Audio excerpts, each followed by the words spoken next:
Siguro kung darating yung time na maghihiwalay tayo, siguro sobrang saya mo, no?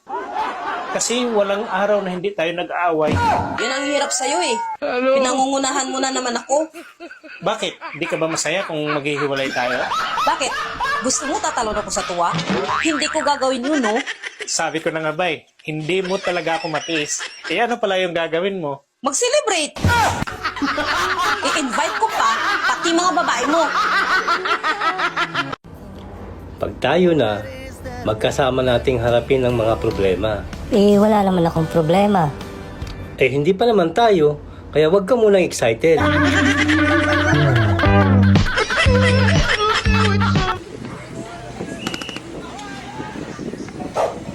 Bakit tawa ka ng tawa?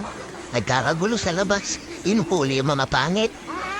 Eh, ano pang ginagawa mo? Isara mo na yung bintana, magtago ka na.